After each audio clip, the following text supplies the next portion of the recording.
what experiences, what beliefs told you and taught you that you can't trust yourself. Hey y'all, it's Chimsy. In this video, I want to talk about the law of attraction, which we've all talked about. We've all been talking about it this entire time. And there's a book written by Esther Hicks and Jerry Hicks, and it's about Abraham Hicks and the stuff that Abraham has to say. And I've watched many an Abraham Hicks video. So I was like, it never occurred to me to read the actual book. And now I understand that because I'm in this new season, a shift has happened where I'm in this new season of just incredible expansion. And at first I thought this expansion was coming out just in my external world. Like I was gonna start getting all these opportunities and getting to all this cool stuff. And what I'm realizing is that actually the deepening is happening inside. And as I'm getting deeper and deeper and releasing more and more of the things that have kept me from fully shining, that is gonna reflect itself in my external world because there is no difference between the two. And so as I enter this new shift, I called into my life an interview with Esther Hicks and Oprah, where Esther Hicks talks about the process of writing the Law of Attraction book, which Oprah referred to as the book behind the secret. And as I'm listening to this interview, I'm like, oh, let me go ahead and read this book. The way it has changed my life,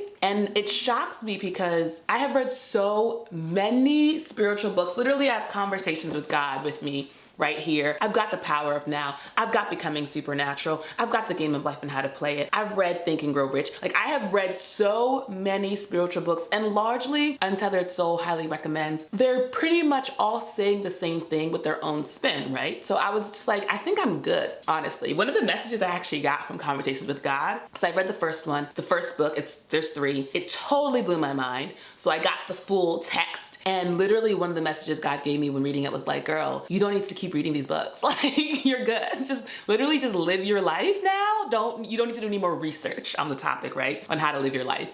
Live your life. And so I kind of knew, okay, the season for reading books is over, right? Yet I called Law of Attraction in, and I understand now why I did it. Because even though it's saying everything that I'd heard in so many different ways, something about the transmission, it landed incredibly deeply with me. And the gist of the Law of Attraction of the book and of the idea is that you attract what you are, essentially. Like however you feel, however you think, what you think about, what you talk about, what you say, your energy, that is what you're calling forth. It's not about what you want. It's about where you put your attention. And so first, of course, it's always easier to see in other people's lives, right? Like I could look around at people that I knew and be like, oh, I see the way this person, they're always talking about this thing, and that's exactly their life experience, right? And then I was like, all right, Chimdi, well, let's start looking at your own life. And that's when I started to see. And of course, the things that I've wanted deeply and thought about deeply and given a lot of attention and emotion and energy to, I have. So living here in Brooklyn is a prime example. But there's also stuff, just like subtle things that I would look around and see and realize like, oh, these are things that I've thought about. These are things that I've said and spoken about. It was such a game changer because I truly understood the way my life is how it is, like this sort of energy that I have that's very specific. It's because it's something I've cultivated and I think and talk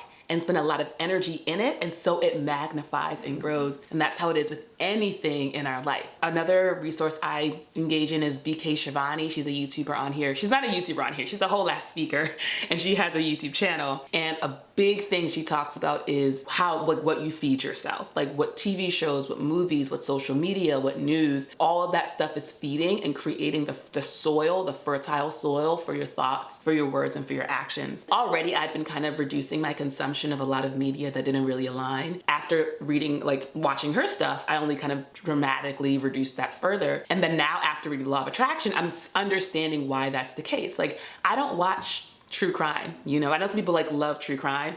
I don't watch stories about people being hurt, about people being lied to, misled. I don't watch stories about bad things happening to people. Like, I used to love movies. I used to love TV. Basically the only thing I watch now is, I miss Great British Bake Off so much, but Great British Bake Off, when it was on, I started watching Iron Chef, and then I was like, wait, even the concept of Iron Chef is based on competition and based on the idea of scarcity. Like there's enough for everyone. And the fact that food, which is, especially meat, is tied to like animals. And this is new, y'all. The veganism stuff is new. I haven't fully embodied it, but it's on its way. But just the fact that it's like for sport and for a game just doesn't feel good in my own soul in terms of like honoring how I understand the way the world is. And so I'm like, yeah, I actually don't want to support that. So the things that I watch, y'all, my life has become so different because I'm not watching and reading and doing certain things. Same is true for the news. So there was that recent Supreme Court decision, right? The way I like saw it, I was on Instagram and someone put it in their story and I was like, oh.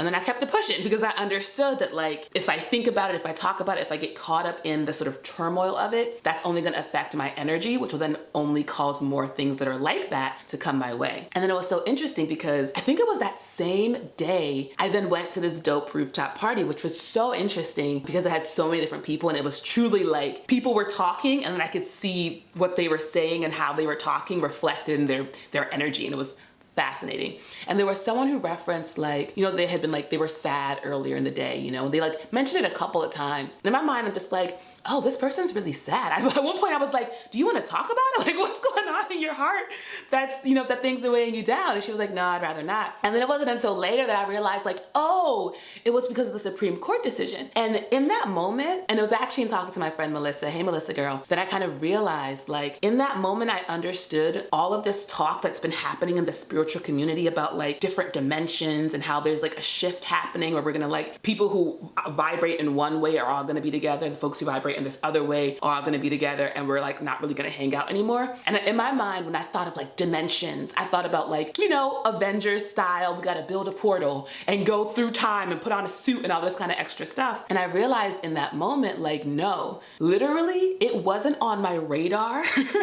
this stuff that had been happening. So I was living a life that was like joyful and light and fun, and I had energy and I was happy to be there. And I was looking at that sunset, like, y'all look at the sunset. Like I was just literally living in a different reality because of the stuff that I had consumed and the way the consumption of that stuff had changed my vibration. And so I could be at the exact same party with another person who was seeing the world in a completely different lens because of the stuff they viewed and what they were engaged in. And that's when I understood we're all living the exact same life, but we're seeing it and experiencing it in different ways. Those are the different dimensions. And naturally you want to be around people who are like you. So if you like someone's energy and it matches and you feel comfortable and you feel safe and it feels good and you feel expansive and like you want to just get more of that, you're going to naturally gravitate towards that. Because I was thinking about that regarding especially the decision, because I was like, you know, this is a really important thing and it's like has to do with like body autonomy and all these different things. So like, I feel like I should really care about it. And then I was reading the law of attraction that essentially was just like, mind your business. I was just like, oh, that's a good point. Because it is harsh. It feels harsh to say that my life isn't any different than it was last week, you know? So there's these things happening in the world, but the reality of my life, like I still wake up blessed. Like I still get to like walk around. I still like nothing has really shifted. It's interesting feeling into the desire and the pressure that I feel that's like change your vibration and change your vibration from a joyful one to an angry, a sad, a hurt, like change how you feel because of an external thing. And I'm realizing that's where the courage is in saying no. Like I'm still gonna feel good. And it feels, even as I'm saying it, I feel a sort of like, be careful, Chimdi, the people who don't like it when you feel good are gonna come at you. And even then I'm realizing like, if I spend time in the energy of thinking and fearing that, they will, because I'll be calling that in. But if instead I realize that given how I am, the people who are similar are the ones who are here watching this video anyway, so they get it too in some way. And I think I've had so many conversations recently with people who are on the same, like, they're like either in it where they are like, they just fully get it, or they're shifting where they're like starting to realize essentially just how incredible and expansive and beautiful life can be. And they're starting to like notice their thoughts and notice the impact downward spirals has on their like mood and how that calls in more stuff. They're starting to realize that life is of their own making, that choices of their own making. And it's cool because it's happening both with like my creative clients and the people who do the Q&A calls, with friends, with people who watch my YouTube videos. Like more and more of my conversations are centering around like, oh, truly, this is our reality. We truly have the control over what we think, say, feel, do. And in taking conscious ownership of that reality, we're calling in the things that we actually want. And at any point in time when we're experiencing something that isn't what we want, we can bring curiosity to what part of ourselves, especially, this is where like the limiting beliefs come in. Like, what belief do I not realize I have that I'm calling this experience into my life? And that has been a game changer. And it has led to so much healing, y'all. I am so grateful There's like just so much healing. And even in the Timeless Wisdom Training, which is the 2-year program I'm doing focused on healing personal, ancestral, and collective trauma, part of me was like, oh, well, do I still want to be engaged in this program since so much of it is about dealing with the muck of trauma? And I realized that what the program has done for me and continues to do for me is it allows me to bring that curiosity to myself. It really just asks me to be here in this moment, because now is where all the power is. We already know all about that. Be here in this moment. And if I'm not able to fully be here in joy, there's a reason, and I can bring a curious, loving, compassionate inquiry to that reason, hold it in with love, and then it'll naturally release itself. And that's what's allowing me to bring more and more light and more joy in. So I just wanted to share that message with you all. I actually was thinking, I knew I wanted to talk about this somehow, and I wasn't sure exactly how.